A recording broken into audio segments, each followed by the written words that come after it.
Welcome to Momentous. I am Pastor Rebecca Great, the pastor and mission developer for Momentous and the host for our weekly podcast. At Momentous, we believe that God is present with us in each and every single one of our moments.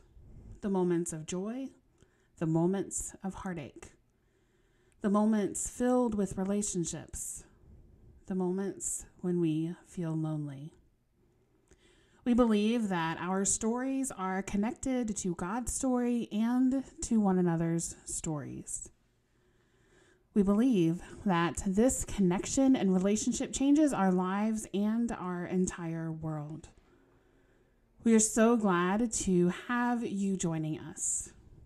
Before we begin, I invite you to take a deep breath in, to hold it while you count to 3, and then slowly release that breath.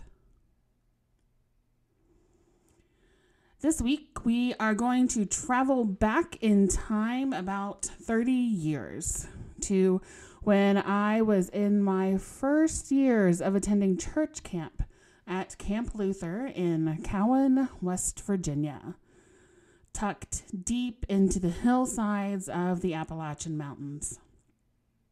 Now, I am confident that throughout the podcast, we will hear stories of how we notice God's presence when we spend time in nature, in the mountains, separate from the busyness of our regular lives. This isn't necessarily a story about that. This is a story about how I started to stretch my theological muscles and began arguing and questioning well-seasoned pastors while at camp. Now, Camp Luther, West Virginia, is an enormously important ministry for the synod where I grew up, the West Virginia Western Maryland Synod.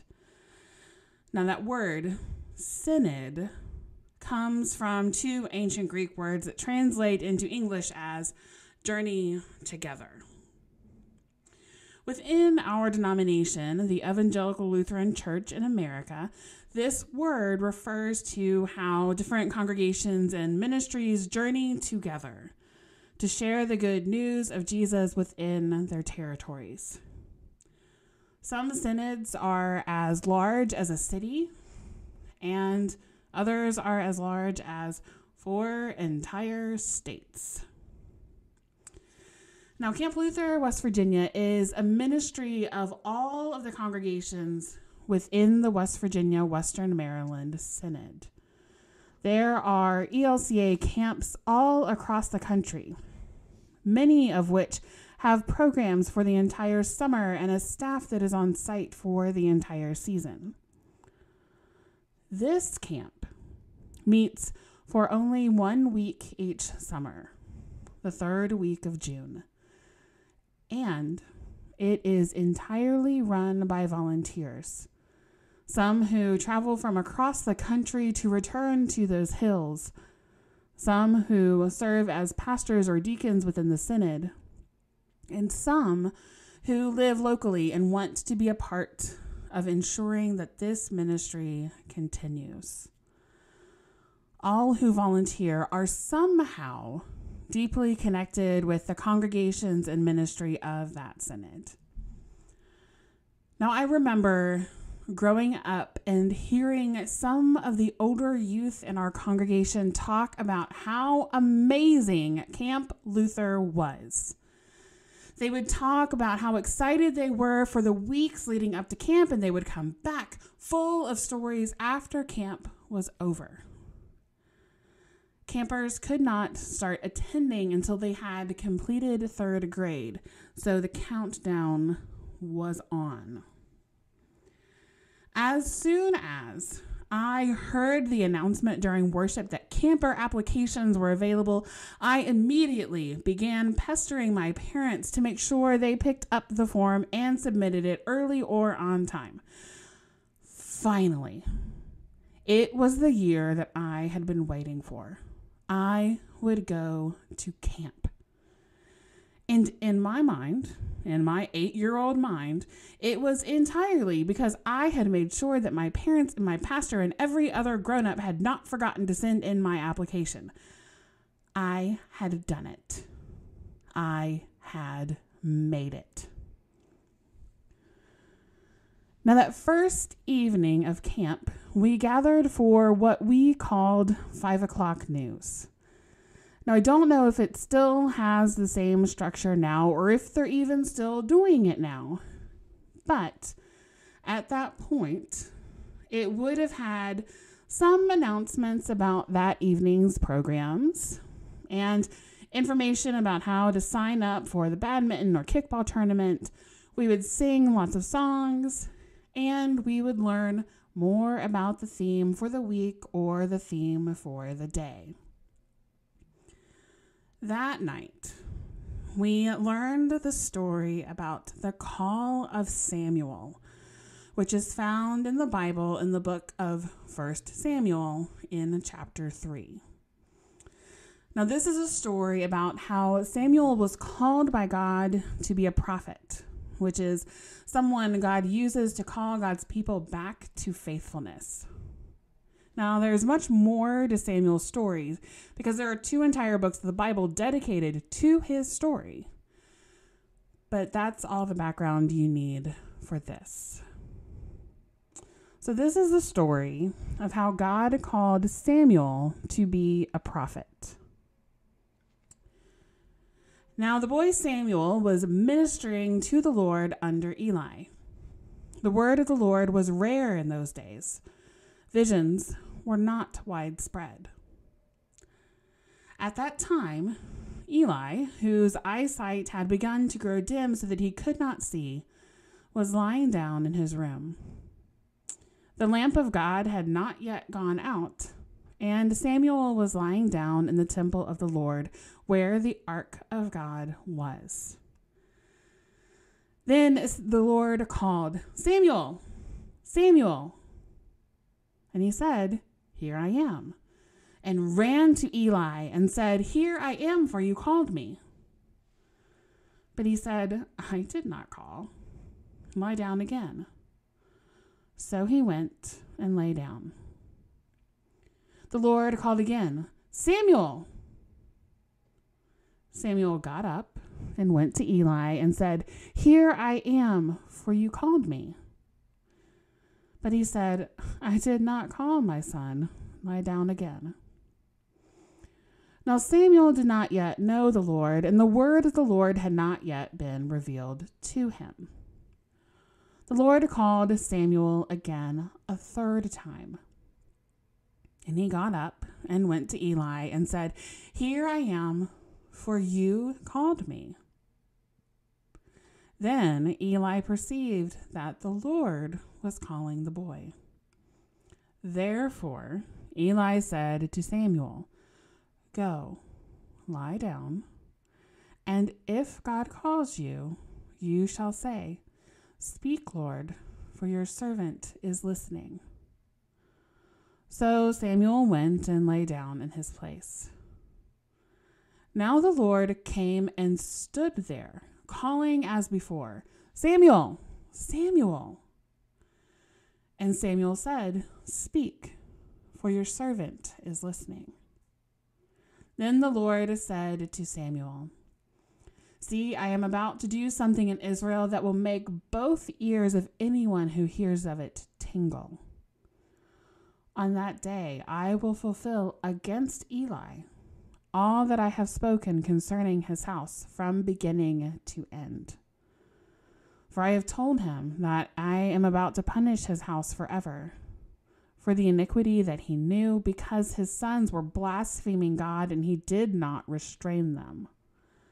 Therefore, I swear to the house of Eli that the iniquity of Eli's house shall not be expiated by sacrifice or offering forever."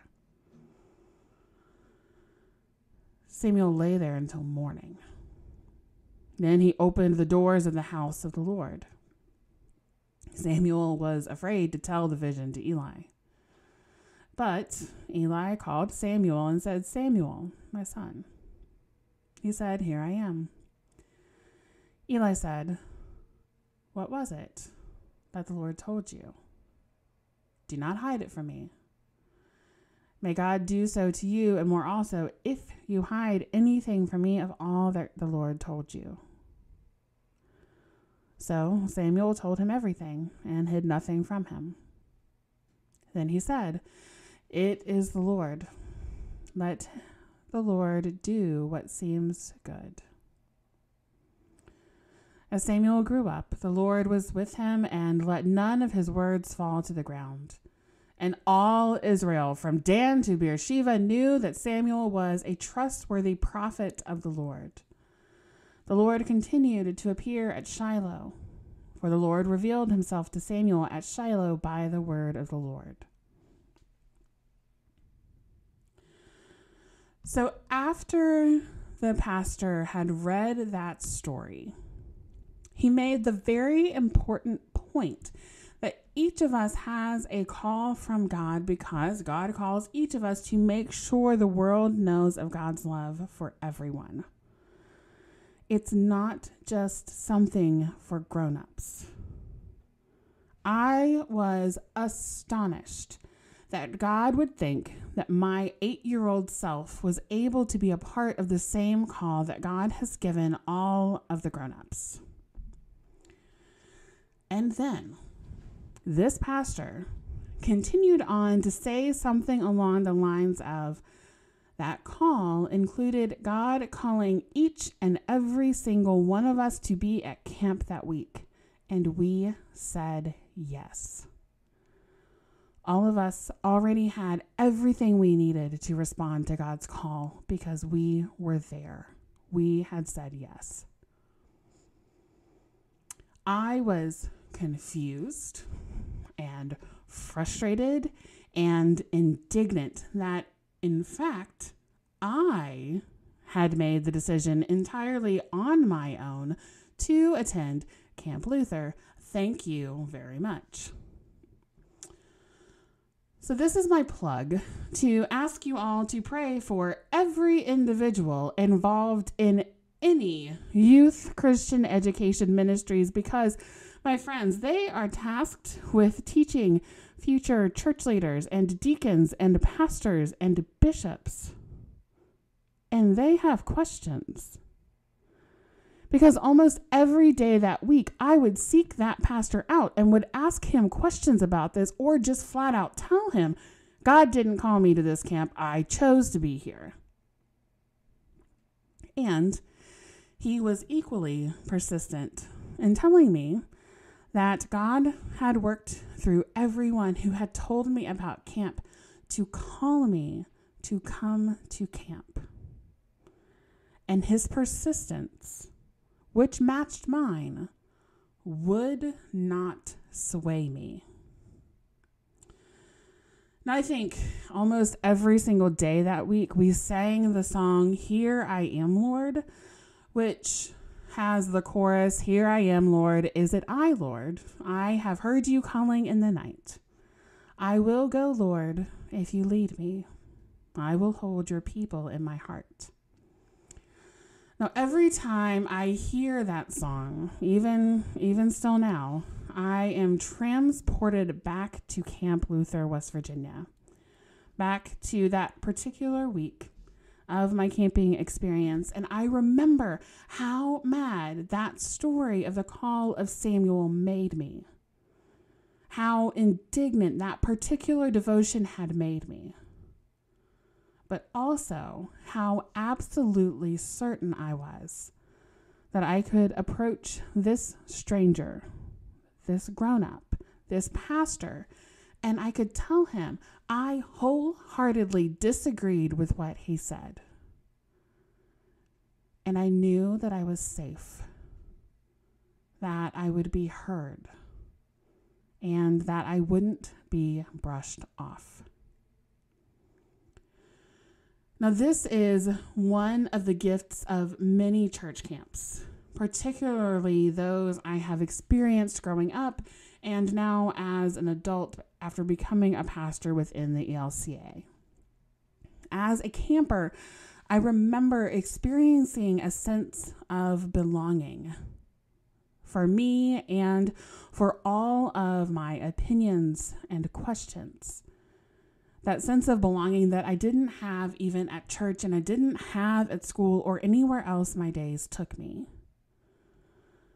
As a counselor and then as a chaperone, I have seen how campers continue to experience these moments of belonging, of recognizing God knows and loves them, and beginning to learn that they have gifts and calls given to them by God right now, even though they aren't a grown-up yet. Now, this podcast is airing in April, which means church camps across the country are in their final planning stages for this summer. They're finalizing registrations for campers and contracts for their staff and volunteers, and they're mending the cabins and the equipment and making sure they have all the supplies to make sure that everything is ready for their first campers to arrive in a few months. Now, if you have a story about noticing God at camp, we would love to hear about it. And I bet the camp you attended would love to hear about it as well. Our ELCA camps have programs for all ages, and some even have family camps where multiple generations can camp together. If you'd like to get connected to one of our ELCA camps to attend as a camper or to volunteer or to work, you can find a camp near you by visiting www.lomnetwork.org/sites. And that link is linked in our show notes on our website. Now, it took several years before I finally got over myself to recognize that God works through the people in my life to call me to different things, and that God works through me to call the people in my life to different things. It is an entire paradigm shift to release the want to be the person in control of all of these things. And it's something I continue to struggle with. And if you struggle with this idea, that's okay. We're in this together with God right beside us.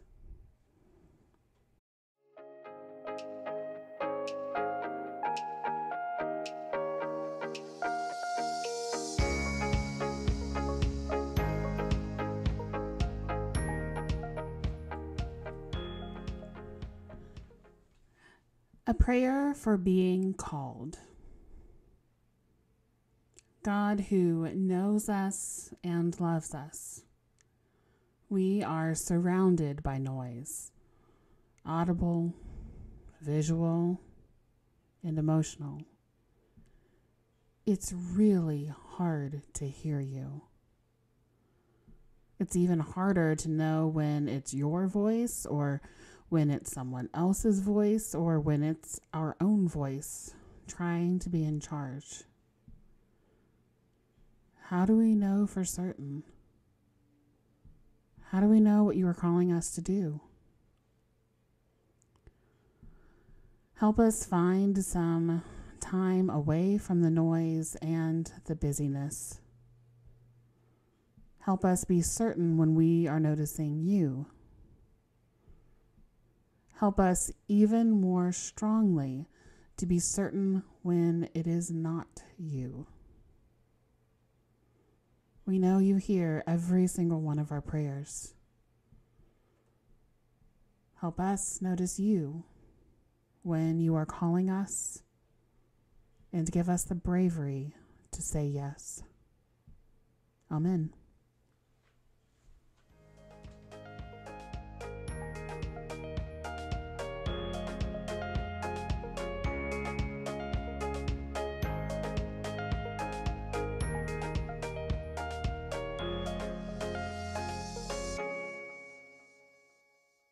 Thank you for joining us for our weekly Moment to Us. We are looking forward to growing with each of you and are so grateful you are part of the Momentous community. Thank you to our mission partners, the Southern Ohio Synod and the Evangelical Lutheran Church in America. Their financial contributions and prayer have been instrumental in bringing this new ministry into existence.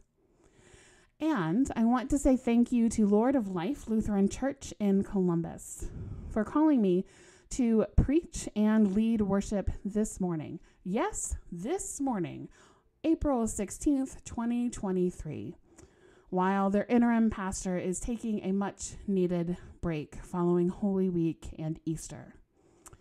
If you want to join us for worship to learn more about one of the gospel stories where Jesus appears to the disciples after the resurrection and how our doubts can be how we share the good news of Jesus for the sake of the entire world. Lord of Life will be live streaming their 10:30 a.m. worship service on Facebook and YouTube. You can find them on both platforms using the handle Accepting All. I've also direct linked their Facebook and YouTube channels in this podcast show notes, which are located on our website, www.momentous.social. It is a joy being able to worship with many different congregations each week, whether it's in person or joining in online. Now, if you have noticed God this week, either through something that happened or through something you experienced through our podcast, we would love to know about it so we can give thanks for God's presence with you. You can do that in several different ways. You can send us a direct message through our Facebook, Instagram, or Twitter accounts. You can send us an email using our email address, dailymomentous@gmail.com. Or you can leave us a voicemail, which may be featured in an upcoming podcast episode. To leave a voicemail, you can record a voice memo on your phone and then email that to us as an attachment. There are some tips and tricks for that located on our website as well. However you are engaging with Momentous, we hope that it means you are growing in your faith and noticing God's presence with you. When a podcast or a social media post resonates with you, we hope you share it on your social media or directly with someone you know to help them grow in their faith. And if you are listening to our podcast on a platform that allows you to rate and review, we hope you do so. Each comment, interaction, and share helps our community grow and expand every day. If you want to support the ministry of Momentous, know that engaging with us online is one way to do so.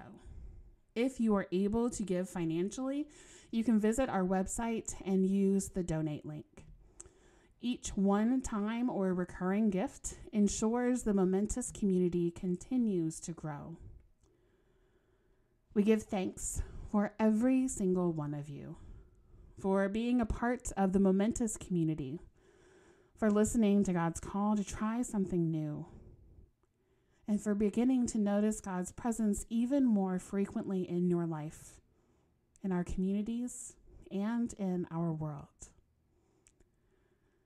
Until our next podcast, remember to breathe deeply and that God is present with you every single moment.